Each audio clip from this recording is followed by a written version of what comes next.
क्यों छुपाई तुमने मुझसे? कभी तुमने बताया क्यों नहीं कि तुम मुझसे मोहब्बत करती हो? बल्कि कल से पहले तो उस लड़के को कभी देखा भी नहीं है। बताती क्यों नहीं सबको कि शारिक हुसैन तुम्हारे लिए आया? कुछ नहीं सुनना है।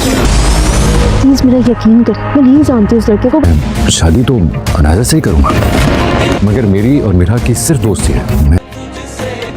सोचे तो तुम उस लड़के को जानती भी नहीं थे, हमें पहचानती भी नहीं थी। धोखा है। एक झूठी और बदकिरदार लड़की और पहचान मैं जानती हूँ उस लड़के को। मैं तुमसे शादी करना चाहती हूँ और तुम? इतनी आसानी से हाथ से तो नहीं निकलने दूंगा। ये पड़ी है तुम्हारी मोहब्बत। तुम मुझे बेवकूफ बना रहे हो।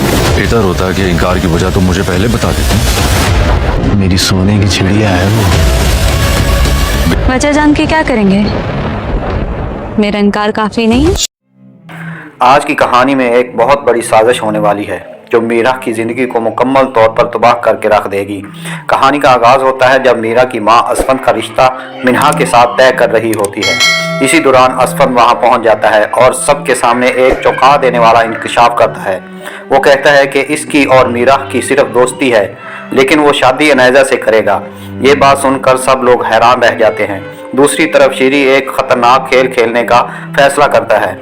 शुरू में वो असफन की बात मानने से इनकार करता है, लेकिन पैसों की लालच में आकर आखिरकार मान जाता है। प्लान ये होता है कि शारक रात को मीरा के घर जाएगा, हंगामा करेगा और सबके सामने ये दावा करेगा कि वो मीरा के लिए आया है, और ऐसा ही होता है। शारक रात के वक्त मीरा के घर पहुंचता है और उसी का नाम लेकर शोर मचाता है। इसी वाक़ये के बाद सब लोग मीरा के किरदार पर शक करने लगते हैं। बेचारी मीरा लाख सफाइयाँ देती रहती है, लेकिन कोई इसकी बात पर यकीन नहीं करता। आखिरकार महरोज साहब एक फैसला करते हैं कि अगर मीरा शारक को पसंद करती है तो दोनों की शादी कर दी जाए। हालात के दबाव में आकर मीरा भी इस रिश्ते के लिए हाँ कर देती है। शादी की तैयारियां शुरू हो जाती हैं, लेकिन असल धमाका अभी बाकी होता है। शादी के दिन ऐन वक्त पर मीरा सबको हैरान कर देती है। वो असफन को एक कमरे में बुलाकर कहती है कि वो इससे शादी नहीं करना चाहती क्योंकि वो किसी और से मोहब्बत करती है।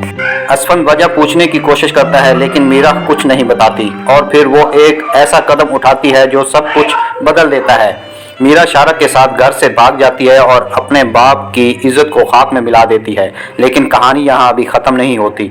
जब मीरा शारक के घर पहुँचती है तो वहाँ इसके साथ कुछ ऐसा होता है जिसका इसने कभी सोचा भी नहीं था।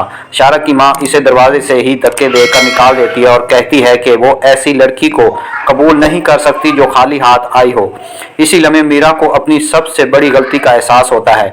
इसने एक सच्चे और अच्छे इंसान असफन को खो दिया।